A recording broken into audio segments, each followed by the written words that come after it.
Jangan lupa subscribe, like, and share. Tapi masalah materi jiwa, sebetulnya jiwa itu beradanya di mana Pak Ustadz? Di sini atau di sini? Ikhtilaf para filosof. Yang satu mengatakan fid dimagh, di otak. Yang satu mengatakan fil qalb, di jantung. Saya tidak suka ikhtilaf. Karena kata Nabi, kata Allah dalam Al-Quran, kata Nabi dalam hadis, la takhtalifu fakhtalafat qulubukum. Jangan kamu ikhtilaf, nanti hati kamu ikut menjadi ikhtilaf. Jangan lupa subscribe, like, and share. Bismillahirrahmanirrahim. Assalamualaikum warahmatullahi wabarakatuh.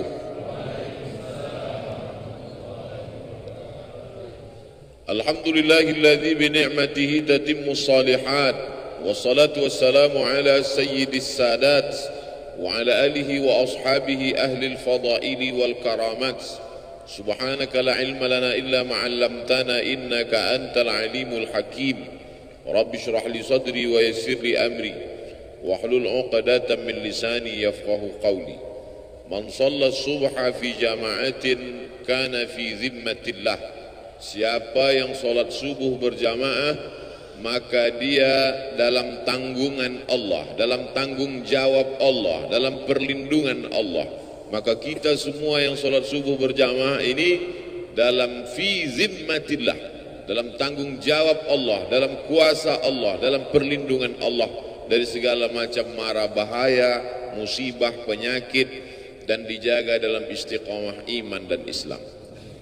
Man shalla subha fi jama'atin, siapa yang solat subuh berjamaah, thumma qa'ada yadhkurullah, duduk berzikir mengingat Allah, thumma hatta tatlu'a syamsu, sampai terbit matahari, thumma yusalli raka'ataini, solat sunat 2 rakaat, kanat lahu ka'ajri hajjatin wa umrah, maka dia dapat pahala seperti haji dan umrah, tammah. Diriwayatkan oleh Imam Abu Isa ibni Sawrah At-Tirmidzi dalam kitab yang masyhur disebut Sunan At-Tirmidzi, tapi disebut juga nama lain kitabnya sama, Jami' At-Tirmidzi. Disebut dia Jami' karena di dalamnya ada aqidah, ada syariah, ada akhlak. Disebut dia dengan Sunan karena di dalamnya ada sunnah. Kalau satu sunnah, kalau 2 sunnatani, kalau 3 sunan. Sunan Abi Daud, Sunan Tirmidzi, Sunan Nasai, Sunan Ibnu Majah, Sunan Ad-Darimi. Bedanya dengan Sunan Gunung Jati, kenapa disebut sunan? Karena kalau kita hormat, tangan kita disusun. Susun itu susunan, maka disebut sunan. Tidak ada hubungan. Yang satu sunnah, yang satu cara menghormati, sunan. Karena kalau ketemu tangan kita bersusun-susun, menghormati, memuliakan dia. Begitu juga lah tangan saya susun memuliakan Abah Raud, para tuan-tuan guru, alim ulama, Amar, Adinda Amar, sahabat-sahabat semua, muslimin muslimat. InsyaAllah semua kita dalam ridha Allah subhanahu wa ta'ala. Saya diberi judul subuh ini, ayam mati di lumbung padi. Sepanjang saya ceramah baru inilah judul yang aneh, ayam mati di lumbung padi. Jangan seperti ayam mati di lumbung padi. Itu pepatah orang Indonesia. Lumbung padi itu kalau pergi nanti ke Sumatera Barat, ada rumah seperti rumah adat di depan rumah, rangking namanya, itu tempat menyimpan padi. Supaya apa? Supaya nanti di musim paceklik, musim kemarau, sawah tidak tumbuh hijau, tidak terjadi kelaparan. Di Pulau Jawa, di Kalimantan, di Sulawesi, bahkan di Papua juga begitu tabiat orang Indonesia. Memang dia punya persiapan. Kalau di tempat lain makanannya sagu, ada tempat penyimpanan sagu. Di daerah timur sana, makan sagu. Saya ceramah ke daerah Sulawesi, ke Papua, di Sorong, di Raja Ampat, di Fak-Fak, diberi sagu. Ini makanan enak Pak Ustadz, saya coba, enak. Cuman cepat laparnya, karena kita biasa makan nasi. Artinya apa? Ada persiapan untuk masa depan. Itu diajarkan Allah Subhanahu wa Ta'ala dalam surah Yusuf. Ketika dia diberikan Allah Ta'ala ilham melalui mimpi, wahyu. Bagi kita tidak ada wahyu karena sudah putus dengan datangnya Nabi Muhammad SAW. Habis. Al-yawma akmaltu lakum dinakum wa atmamtu alaikum ni'mati wa raditu lakumul islam dina. Habis, tak ada lagi wahyu. Tapi kemudian ilham tetap terus ada. Lil insani lammatani, manusia ini punya dua lammah. Bisikan-bisikan yang datang dari malaikat disebut ilham. Bisikan-bisikan yang datang dari syaitan disebut waswasah. Makanya kita selalu minta perlindungan Allah dari waswasah. Qul a'udzu birabbin nas, malikin nas, ilahin nas, min syarril waswasil khannas. Nama perbuatannya waswasa, yuwaswisu. Perbuatannya waswasah. Tempat dia berbisik, alladzi waswisu fi sudur, di dada. Bagian yang sebelah mana? Atas, bawah, kanan, kiri. Yang sebelah kiri. Tempat jantung berdetup, berdetak, berdegup sebelah kiri. Makanya jantung itu kita isi dengan zikir. Afdalu zikri fa'lam annahu la ilaha illallah. Ke situ untuk mengusir bisikan-bisikan setan. Tabiat dia khannas, bersembunyi. Kenapa disebut dia bersembunyi? Karena dia mengintai seperti tikus di lubang mengintai kucing. Kalau dia lihat ada kucing, dia khannas, bersembunyi. Tapi ketika dia lihat tidak ada kucing, dia keluar. Maka saat hati berzikir, dia bersembunyi. Saat hati lalai, dia keluar. Maka kata Allah, wala takum minal ghafilin, jangan kau lalai. Kun ma'allah, selalulah engkau bersama dengan Allah. Selalulah engkau bersama dengan Allah. Kalau engkau tidak bisa bersama dengan Allah, fakun man ma'allah, hendaklah engkau bersama dengan orang. Kalau kau duduk dengan dia, kau ingat Allah. Nah, kayak kalau duduk dengan almarhum dulu, ingat Allah. Duduk dengan Abah Raud, ingat Allah. Saya kalau duduk dengan ulama itu, Pak Ustadz, saya ingat Allah. Alhamdulillah. Tapi kalau saya duduk dengan Ustadz, saya ingat proposal. Oleh sebab itu maka kun ma'allah. Untuk apa? Mengusir khannas yang bersembunyi tadi. Maka kita ini dikatakan dalam tema yang diberikan, jangan seperti ayam mati di lumbung padi. Kenapa ayam bisa mati di lumbung padi? Ayam itu kan mati karena kelaparan. Kenapa bisa di lumbung padi, tempat penyimpanan padi, menunggu masa paceklik, masa kering, sedangkan orang saja tidak akan mati karena padi itu ada, padahal dia berada di lumbung padi itu. Kenapa bisa mati? Karena dia tidak mau apa bahasa Indonesia, mencotokkan, menggunakan paruhnya untuk memakan padi itu. Dia tidak mau, dia biarkan dirinya mati binasa, tidak mau dia makan padi itu. Oleh sebab itu, adakah manusia seperti ini disebutkan dalam Al-Quran yang sejalan dengan peribahasa ini? Ada. Siapa dia?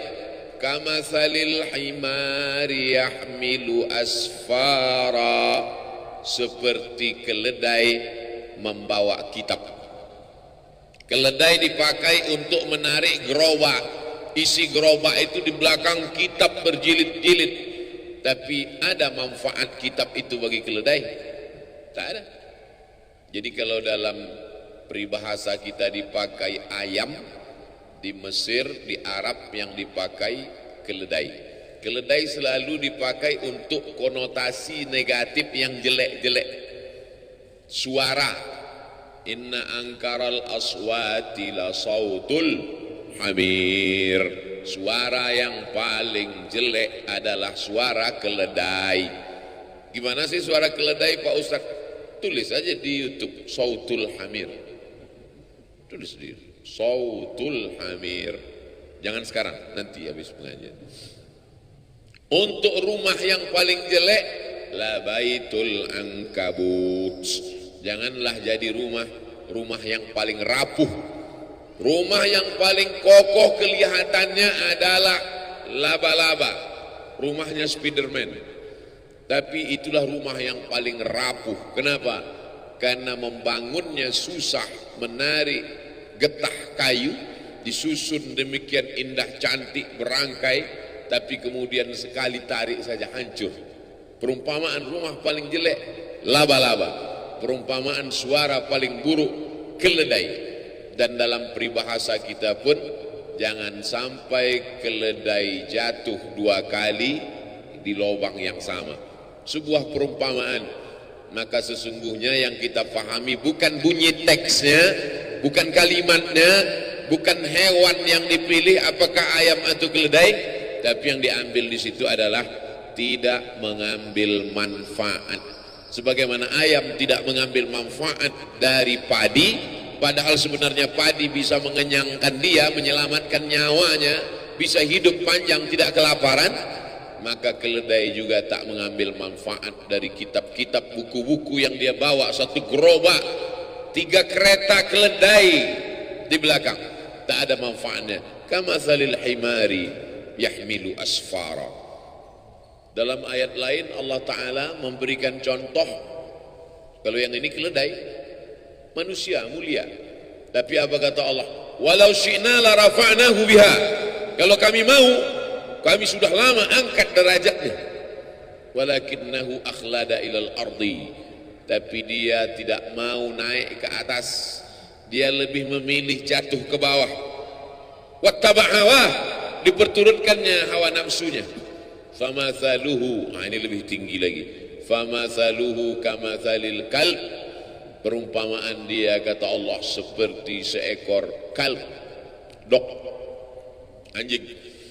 In tahmil alaihi yalhas atau tatruku yalhas. Anjing, kalau kau ambil batu mau kau lempar, dia tetap juga menjulurkan lidahnya. Dan andai kau diam, tetap juga dia menjulurkan lidahnya. Tapi tidak selamanya anjing disebutkan dalam perumpamaan yang jelek. Ada satu ayat disebutkan anjing beberapa kali ketika anjing bersahabat dengan ashabul kahfi. Apa maknanya? Anjing sekalipun najis mughalladhah, kalau dia jilat idza walagal kalbu fi ina'i ahadikum, kalau ada seekor anjing menjulurkan lidahnya ke dalam bejana tempat air kamu, fa ahriquhu, tumpahkan air itu semuanya habis. Basuh bejana tempat air itu dengan 7 kali. 1 kali dengan air bercampur tanah, 6 kali dengan air suci yang mensucikan. Tahir mutahhir, suci lagi mensucikan. Apa maknanya? Anjing yang najis, yang kotor, tapi kalau dia dekat dengan orang soleh, disebutkan Allah Subhanahu wa ta'ala beberapa kali dalam Al-Quran. Kalau anjing saja bisa dimuliakan sedemikian rupa, apalagi makhluk yang mulia. Ada saatnya manusia ini begitu hebat, begitu tinggi, maka kata Allah Subhanahu wa ta'ala, wa idh qulna lil malaikati, kami perintahkan kepada seluruh malaikat, usjudu li Adam, sujud kepada Adam, fasajadu, sujud semuanya, illa iblis, kecuali satu, makhluk yang hina, warnanya hitam, terbuat dari tanah busuk bau, rendah diinjak tapak kaki, tapi begitu ditiupkan Allah, fanafakhtu fihi min ruhi, aku tiupkan ruh ke dalamnya, apa yang terjadi? Faqa'u lahu sajidin. Semua makhluk-makhluk yang bercahaya, yang indah, yang hebat itu sajidin, sujud ke tanah yang busuk dan bau. Kenapa? Allah meniupkan ruh kemuliaan di dalamnya. Tapi ketika dicabut Allah Ta'ala kemuliaan dari tanah yang busuk dan bau itu, apa yang terjadi? Ulaika kal an'am, mereka seperti binatang, lebih rendah daripada kambing, onta, lembu. An'am, binatang ternak. Balhum adal, bahkan lebih hina lagi daripada itu. Jadi saya ingin menjelaskan bahwa peribahasa sesungguhnya sejalan dengan yang dipakai Allah Ta'ala dalam Al-Quran, karena target yang ingin dicapai dari perumpamaan itu adalah menyentuh hati manusia. Perumpamaan seekor keledai, perumpamaan rumah laba-laba, perumpamaan tentang manusia, perumpamaan tentang ayam di lumbung padi. Target yang ingin dicapai adalah menyentuh. Bagaimana cara Allah Ta'ala menyentuh hati manusia? Supaya kalau sudah hati itu tunduk, yang lain ikut menjadi tunduk. Ala fil jasadi mudghah, ketahuilah dalam jasad ini ada segumpal. Jika salahal jasadu kulluh, kalau yang segumpal ini baik, yang lain ikut menjadi baik. Wa idza salahat, kalau dia baik, salahal jasadu kulluh. Wa idza fasadat, kalau dia rusak, fasadal jasadu kulluh. Ala wahyal qalb, itulah dia hati. Maka hati ini diperbaiki. Di mana letak memperbaiki hati? Satu Indonesia ini orang datang kemari untuk memperbaiki hati. Disinilah lumbung padi itu, disinilah lumbung zikir itu, disinilah lumbung ilmu itu, disinilah tempat para penghafal Quran itu, disinilah tempat wali-wali Allah berkumpul. Tiba-tiba ada ayam kelaparan di lumbung padi. Pagi ini Abdul Somad datang kemari untuk mencari padi-padi, karena jiwa yang kering, hati yang kosong hampa, berkumpul bersama orang-orang soleh.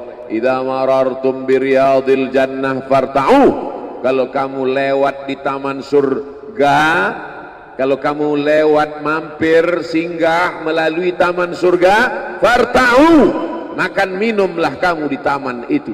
Kata sahabat, mana ada taman surga di dunia ya Rasulullah? Taman surga itu kan di akhirat. Kata Rasulullah, ada taman surga di dunia. Apa itu? Majalisul zikri, majelis zikir. Jangan sampai ayam mati di lumbung padi. Padi materi, benda, bisa mengenyangkan lambung ayam. Tapi yang kita maksud di sini kiasan bukan padi materi beras, bukan jagung, bukan sagu, bukan beras. Yang dimaksud apa? Yang mengenyangkan spiritual kita. Kalau anak tidak dikasih makan sarapan pagi, dia nanti akan makan makanan yang belum pasti, steril, pewarnanya pewarna tekstil. 3 hari tidak basi karena ternyata pakai pengawet. Bukan cuma pengawet itu mengawetkan makanan dia, dia awet sekalian. Gara-gara pengawet terlalu banyak. Maka orang tua yang khawatir anaknya jajan sembarangan di pinggir jalan, dikasih makanan. Ini materi, makanan ini materi, beras ini benda, sagu ini benda, jagung ini benda. Benda hanya bisa mengenyangkan benda. Materi beras, jagung, padi mengenyangkan lambung, karena lambung juga materi. Tapi jiwa manusia bukan materi. Ada zahir, ada batin, ada spiritual, ada material. Makanya selalu dalam sambutan kami berterima kasih kepada seluruh panitia yang sudah memberikan sumbangan material maupun spiritual. Sesungguhnya orang-orang barat yang mengikut filsafat wujudiyah, ada namanya filsafat wujudiyah. Wujud artinya ada. Dia hanya percaya pada sesuatu yang ada di depan mata. Apakah Abdul Somad itu ada? Ada. Kenapa dia ada? Karena bisa dilihat mata, bisa ditangkap dengan panca indera, bisa disentuh dengan tangan. Maka Abdul Somad itu ada. Adakah ruh Abdul Somad? Ruhnya tidak ada. Karena ruh tidak bisa dilihat mata, tidak bisa disentuh tangan, tidak bisa diraba, ditangkap dengan panca indera. Maka tidak ada. Filsafat itu disebut dengan filsafat wujudiyah. Bahasa Inggrisnya materialism. Diambil dari kata materi, benda. Maka kalau tidak nampak, tidak ada. Malaikat kiraman katibin, tidak ada. Raqib dan atid, tidak ada. Alam barzah, tidak ada. Sorga, tidak ada. Karena tak dilihat oleh mata. Puncaknya adalah Tuhan tidak ada. Maka lahirlah generasi-generasi ateis. A, tidak ada. T, Tuhan. Is, keyakinan. Ateis, keyakinan yang meyakini bahwa Tuhan tidak ada. Tapi aneh bin ajaib, ketika dia mau mati kecelakaan, dia minta tolong, dia tulis SOS, save our soul, selamatkan jiwa kami. Katanya tidak percaya kepada yang gaib, tapi dia minta selamatkan, save our soul. Mestinya kalau tidak percaya kepada jiwa, tidak percaya kepada roh, tidak SOS, SOB, save our body. Dan dalam lagu kebangsaan Indonesia kita nyatakan, kami percaya kepada yang zahir dan batin. Indonesia Raya, bangunlah jiwanya dulu dibangun, barulah bangun badannya. Maka membangun badan ini nomor 2. Tapi kalau kita tonton TV, iklan yang paling banyak itu membangun jiwa atau membangun badan? Membangun badan. Cobalah tonton TV, ambil kertas, bawa pena. Dari jam 6 pagi sampai jam 6 sore nanti tonton. Kasih, ambil kertas, garis di tengah, buat membangun jiwanya, membangun badannya. Berapa yang membangun jiwa, berapa membangun badan. Air ini membangun jiwa, membangun badan. Membangun badan. Dia materi. Maka materi hanya bisa menyelesaikan masalah materi. Masalah materi mana yang mau diselesaikan dengan materi ini? Materi ini. Materi mana yang bisa diselesaikan dengan sarapan? Materi lambung. Tapi masalah materi jiwa, sebetulnya jiwa itu beradanya di mana Pak Ustadz? Di sini atau di sini? Ikhtilaf para filosof. Yang satu mengatakan fid dimagh, di otak. Yang satu mengatakan fil qalb, di jantung. Saya tidak suka ikhtilaf. Karena kata Nabi, kata Allah dalam Al-Quran, kata Nabi dalam hadis, la takhtalifu fakhtalafat qulubukum. Jangan kamu ikhtilaf, nanti hati kamu ikut menjadi ikhtilaf. Saya mengkombinasikan aja antara dua pendapat ini. Berawal dari jantung naik ke otak. Jadi kalau ada mengatakan, sebetulnya kita saat berpikir itu di mana? Di sini atau di sini? Am ala qulubin afala yatadabbaruna al-Qur'an. Mengapa mereka tidak merenungkan Al-Quran? Am ala qulubin aqfaluha, atau hati mereka terkunci? Kalau begitu berpikir itu di hati katanya. Ini dalil mereka yang mengatakan bahwa letaknya itu yang gaib itu letaknya di hati. Dan banyak sekali hadis-hadis mengatakan di hati. Tapi banyak orang selalu mengatakan, marilah kita berpikir. Pernah nggak orang ngomong, marilah kita berpikir. Think, marilah kita berpikir. Lalu saya temukan ada pendapat yang mengkombinasikan antara duanya. Kata dia berawal dari jantung, dari kemudian naik ke otak. Sesuai dengan para dokter ahli medis kita juga berkata demikian. Berawal dari degup, detak, hembusan darah di jantung, dari jantung lalu kemudian menyembur ke otak. Otak ini disegarkan, lalu dari otak turun ke mata, dari otak ke tangan. Makanya orang kalau sudah bermasalah otaknya, makan otak-otak. Kalau sudah bermasalah di otak, akhirnya bermasalah lain. Makanya penyakit yang paling berbahaya, penyakit yang paling ditakuti orang zaman sekarang, akibat dari banyaknya lemak, minyak masuk ke dalam darah, akhirnya terjadi penyumbatan saluran darah. Lalu kemudian na'udzubillah terjadilah hal-hal mati badan sebelah, stroke dan lain sebagainya. Tapi insya Allah orang-orang yang soleh makannya digaga. Apalagi sekarang 10 awal Muharram, bulan mulia, bulan haram, bulan banyak dipakai untuk beribadah. Jangan sampai tinggal puasa sunat 9, 10, 11, nggak bisa 3 hari 9, 10 saja, 9, 10 pun nggak bisa 10 saja, 10 pun nggak bisa juga. Innalillahi wa inna ilaihi raji'un. Lalu kemudian kalau dipakai teori-teori Nabi Sallallahu Alaihi Wasallam, Nabi itu berbuat itu bukan mengikuti analisa akal, tidak pula mengikuti hati, tapi dibantah Allah itu semua. Wa ma yantiqu anil hawa in huwa illa wahyun yuha, wahyu dari Allah Subhanahu wa taala. Maka sesungguhnya saya ingin menjelaskan, materi hanya bisa menyelesaikan masalah materi. Materi hanya bisa menyelesaikan masalah materi. Sedangkan yang dimaksud dengan non materi, membaca Quran, zikir, duduk dengan orang-orang soleh, pengajian, tasbih, tahmid, takbir, solawat, majelis ilmu, itu adalah menyelesaikan non materi. Makanya kita Islam ini diajarkan keseimbangan. Jangan kau angkat suaramu tinggi-tinggi, la tarfa'u aswatakum fawqa sautin nabi. Jangan kau angkat suaramu melebihi suara Nabi. Orang Arab Badui yang tidak sopan meninggikan suara di depan Nabi. Turun ayat, la tarfa'u aswatakum fawqa sautin nabi. Maka kata Allah Ta'ala yang paling baik itu pertengahan. La tajhar bi salatika, jangan kau jaharkan doamu terlalu melambung melengking. Wala tukhafid biha, jangan pula kau khafi sampai tak terdengar.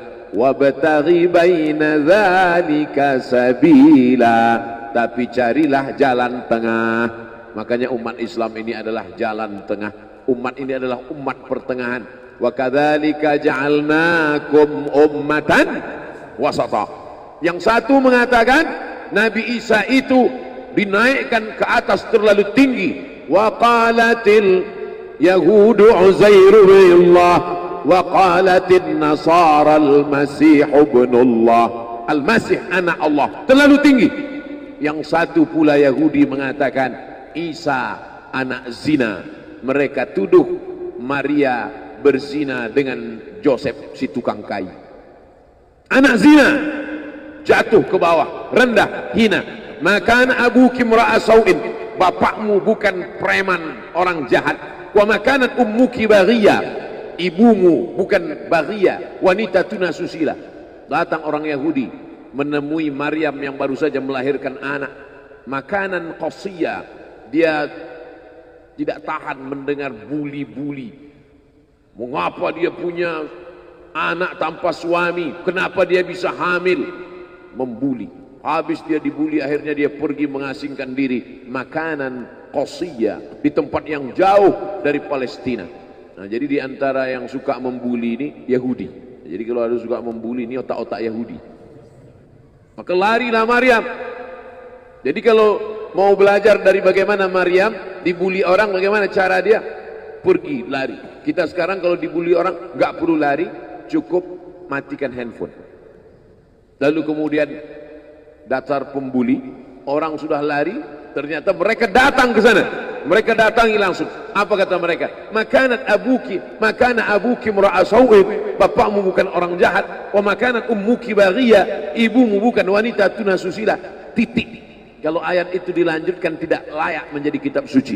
Bapakmu bukan preman tengik, ibumu bukan wanita tuna susila. Kalau dilanjutkan, mengapa kau punya anak hasil zina? Apa yang dilakukan Maryam? Tarkul jawabi alal jahili jawabun. Tidak menjawab orang yang jahil, itulah jawabannya. Tidak menjawab orang jahil, itulah jawabannya. Apa yang dilakukan Maryam? Fa asyarat ilaih. Maryam cukup menunjuk anaknya. Isa yang terbaring, sesosok bayi. Fa asyarat ilaih. Maryam menunjuk anak. Kata Maryam, bayangkan tiba-tiba kalau datang orang sedang membuli. Kenapa kamu bisa hamil gak punya suami? Bapakmu bukan orang jahat, ibumu juga bukan wanita tuna susila. Kenapa kamu bisa punya anak haram? Oh, makin marah dia. Apa kata mereka? Kaifa nukallimu man kana fil mahdi sabiyya? Kaifa nukallimu man kana fil mahdi sabiyya? Kamu suruh kami bicara dengan anak kecil ini. Bagaimana kami bisa bicara dengan anak ini? Disitulah Allah Ta'ala menunjukkan mukjizatnya, seimbang antara zahir dan batin. Yang dilakukan oleh Maryam itu adalah zahir, menunjuk anak. Tapi yang dilakukan Allah adalah batin. Islam mengajarkan seimbang antara zahir dan batin. Jangan orang hanya batin saja. Innallaha la yanzuru ila ajsamikum. Allah tidak melihat bentuk fisik tubuh kamu. Wala ila suwarikum.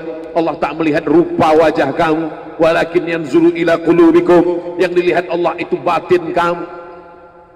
Gara-gara ini santri-santri tak mandi pagi. Kamu kenapa matanya? Allah hanya melihat hati kita, Pak Ustaz. Makanya ketika bercermin kita diajarkan Allahumma kama hassanta khalqi wa hassin khuluqi. Makanya di azikra yang zahir ada, yang batin ada. Merugilah orang yang berada di Jakarta, Jabodetabek, Jakarta, Bogor, Depok, Tangerang, Bekasi. Mereka adalah ayam-ayam mati di lumbung padi. Yang dari Sumatera selamat karena nyebrang pulau. Kalau mau datang kemari rapid test dulu. Bukan sembarang. Nih, masih ada bekasnya. Saya selamat. Saya tidak termasuk ayam mati di lumbung padi karena lumbungnya jauh. Tapi yang ada di sekitar Jabodetabek, Lampung agak kena juga karena dekat kemari. Dulu seingat saya berbis-bis datang kemari. Lalu kemudian yang lebih dekat lagi Bogor, yang lebih dekat lagi sekitar ini. Maka ini akan ditanya, la tus'alunna yauma idzin anin na'im. Kamu ditanya, nikmat terbesar adalah bisa tinggal di dekat az-zikra. Nikmat terbesar, tapi tidak ada nikmat yang sia-sia. Afa khalaqnakum abatha? Apakah kami ciptakan kamu sia-sia? Aku beri engkau nyawa, aku titipkan roh di dalam jasadmu, ku berikan ku kesempatan tinggal di dekat az-zikra. Tapi kenapa kau menjadi ayam yang mati di lumbung padi? Perutnya mungkin kenyang, tenggorokannya mungkin tenang, matanya mungkin lapang, tidurnya lelap, tapi jiwa kosong hampa. Akibat apa? Akibat tidak diisi dengan zikir, tidak diisi dengan baca Quran, tidak diisi dengan muhasabah, tidak diisi dengan meneteskan air mata, tidak diisi dengan duduk bersama ulama, tidak diisi dengan sholat berjamaah, tidak diisi dengan kajian-kajian. Sesungguhnya setiap kita datang ke dunia ini sudah membawa benih. Tidak ada yang lahir ke dunia ini kosong hampa. Jadi kalau ada bapak-bapak yang diceramahi oleh orang motivator atau siapapun dia, mari isi anak kita dengan Islam, mari isi anak kita dengan iman. Tidak begitu guys. Kita lahir ke dunia ini bukan dalam keadaan kosong. Kita lahir sudah membawa iman. Mana dalilnya? A'udzubillahi minasyaitonirrajim. Wa idz akhadha rabbuka min bani Adam. Ingatlah ketika Allah mengambil persaksian dari seluruh anak cucu keturunan Adam. Wa ashhadahum. Allah mengambil persaksian. Ashhada yushhidu. Ashhadahum ala anfusihim. Ketika itu Allah bertanya, alastu bi rabbikum? Bukankah aku ini Rabb kamu? Semua kita waktu itu menjawab, bala syahidna. Ya, engkau adalah Rabb kami ya Allah. Setelah kita diisi, barulah kita masuk ke dalam rahim ibu kita, barulah turun ke bumi, barulah datang kemari. Lalu kemudian setelah di sini lupa, antaqulu yaumal qiyamati inna kunna an hadza ghafilin.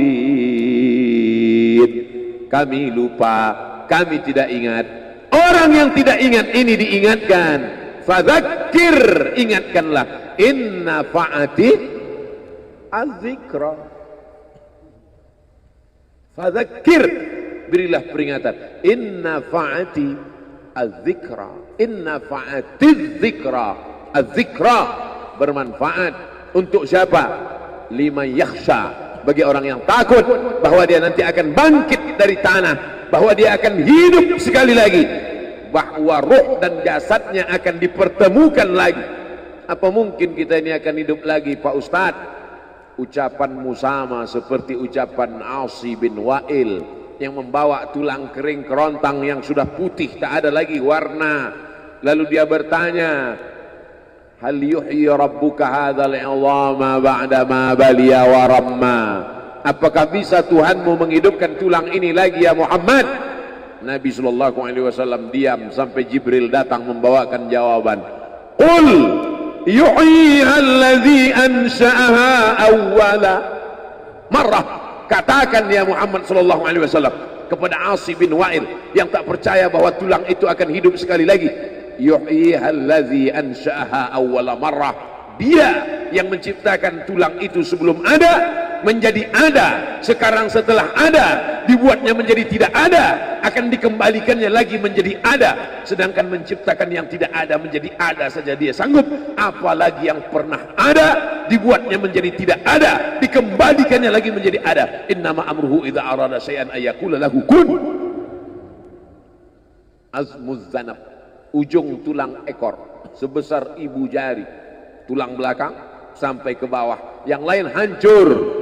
Ketika digali makam kuburan, ada yang tulang-tulang hanya tinggal tulang paha saja, ada yang hanya tinggal gigi dan rambut saja, yang lain hancur. Tapi ada satu yang tidak hancur, kata Allah, disampaikan Nabi Muhammad SAW, ujung tulang ekor sebesar ibu jari. Maka dari itulah nanti yang akan ditunjuk, tumbuh sel-sel tulang, tumbuh kulit-kulit, tumbuh darah daging, bangkit menjadi manusia sempurna di hadapan Allah. Masuk surga itu roh dan jasad. Jannatin tajri min tahtihal anhar. Sungai, air sungai dengan gemericiknya, masuk kaki ke dalam air sungai, itu adalah jasad. Kulit menyentuh air sungai terasa dinginnya, itu jasad. Zamharira adalah cahaya matahari yang tidak tembus ke bawah. Kenapa cahaya matahari tidak tembus?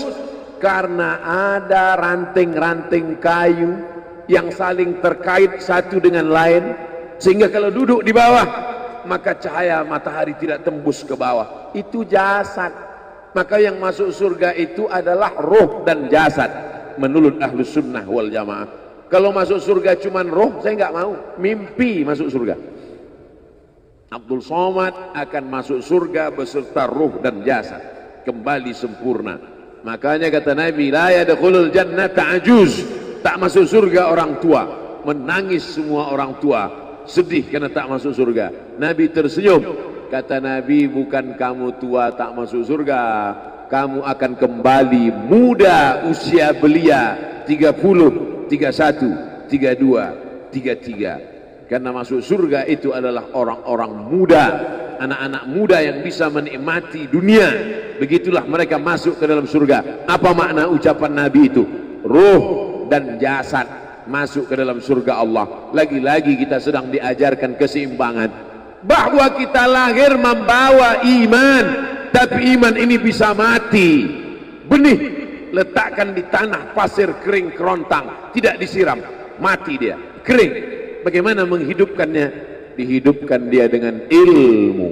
Tidak ada majelis ilmu yang paling banyak untuk saat ini, majelis ilmu di Az-Zikra. Semua ustadz didatangkan kemari. Ustadz Tengku Zulkarnain, Abah Raud tidak usah disebut lagi, memang beliau guru dari almarhum, Masya Allah tabarakallah. Lalu kemudian para masyaikh, Ustadz Adi Hidayat, Buya Yahya, tak dapat disebutkan satu persatu, Kiai Haji Abdullah Gimnastiar, para alim ulama, alumni Al-Azhar Mesir, alumni dari Yaman, Tarim Hadramaut, Darul Mustafa, Rubat Tarif, berdatangan kemari semua. Majelis ilmu, majelis ilmu. Lagi-lagi ayam mati di lumbung padi. Apa sebenarnya yang terselit dari peribahasa itu? Iman mati karena tidak disirami dengan ilmu. Ilmu. Datang seorang jamaah menemui saya, Ustadz Somad, saya kena penyakit insomnia, gak bisa tidur malam. Jam 2 malam mata saya masih berkedip-kedip. Bismika Allahumma ahya wa amut, gak mempan. Sebabnya apa Pak? Sebabnya saya beli tanah, Setelah beli tanah, tanam kelapa sawit, dipupuk, dijaga, 3 tahun berbuah. Pas mau dipanen, sudah dipanen orang duluan. Ternyata tanahnya bermasalah, dibawa ke pengadilan, dia yang menang. Akhirnya sampai jam 2 malam gak bisa tidur. Apa yang terlintas dalam pikiran? Kenapa beli tanah, kenapa tanam sawit, kenapa beli tanah, kenapa tanam sawit, kenapa diambil orang, kenapa dulu nggak ternak ikan aja, kenapa nggak ternak puyuh. Berbulan-bulan nggak bisa tidur. Akhirnya pergi ke psikiater. Pak psikiater, ya saya sudah 2 bulan nggak tidur Pak psikiater. Akhirnya Pak psikiater buat resep. Ini obatnya, yang ini dimakan sebelum makan, yang ini dimakan setelah makan, yang ini 3 kali, yang ini 2 kali. Akhirnya memikirkan resep itu, makin gak bisa tidur. Dimakan, tertidur. Dosisnya habis, terbangun. Kenapa beli tanah, kenapa tanah? Setelah dimakan, muncul masalah baru. Terlalu banyak makan obat, terjadi kekacauan tubuh. Akhirnya kena buah pinggang, muncul masalah baru. Sampai akhirnya saya ketemu MP3 Ustadz. Saya dengarkan sebelum tidur malam. Begitu saya dengar, saya tertidur. Makanya saya tidak marah kalau ada jamaah tertidur. Itu menunjukkan jiwanya tenang.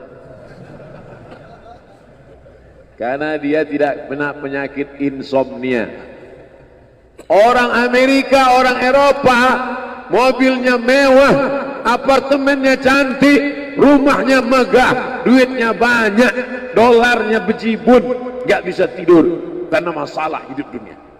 Kita naik angkot kelewatan gang. Itu menunjukkan apa? Di mana letak ketenangan itu? Huwallazi anzala sakinata fi qulubil mu'minin. Dia yang menurunkan ketenangan ke dalam hati orang yang beriman. Oleh sebab itu maka iman ini mesti disiram dengan ilmu. Majelis ilmu adalah majelis zikir. Majelis ilmu adalah majelis turunnya rahmat dan barakah. Majtama'a qaumun fi baitin min buyutillah. Sekelompok orang berkumpul di rumah Allah, yatsluna kitab Allah, membaca ayat-ayat Allah, wa yatadarasunahu fima bainahum, mengkaji isinya. Nazalat alaihimus sakinah, turun ketenangan. Ghasyiyat bihimur rahmah, turun rahmat kasih sayang Allah.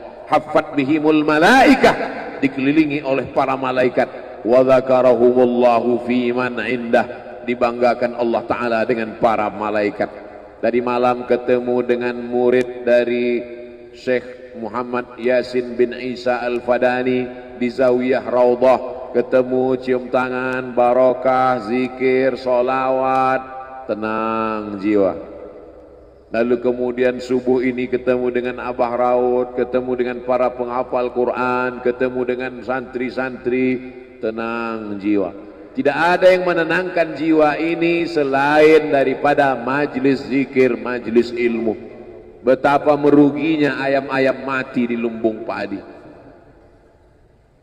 Benih tidak disiram, mati. Benih yang disiram dengan majelis ilmu tumbuh, tapi tidak berbuah.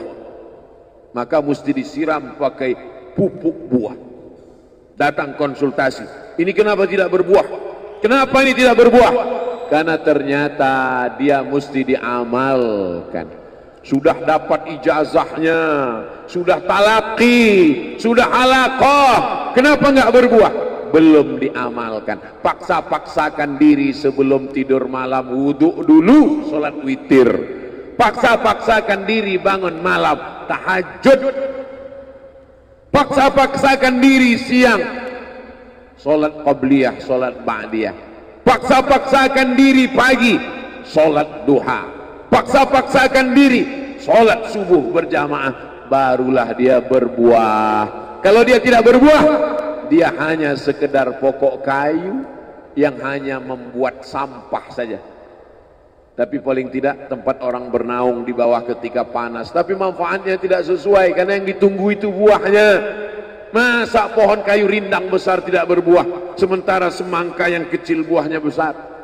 Oleh sebab itu maka mesti berbuah. Benih disiram, berbatang, berputih, berbuah. buahnya ranum, cantik dan indah. Begitu dibelah tak bisa dimakan. Kenapa? Ulat semua isinya. Oleh sebab itu mesti dijaga. Benihnya disiram. Apa yang bisa menjaga ini? Diprotek dia. Kenapa apel tidak dimakan ulat? Bukan karena ulat tidak sanggup beli apel, tapi karena disemprot pestisida. Ulat tahu ini ada pestisidanya, maka dia tidak makan. Kita nggak tahu, dimakan.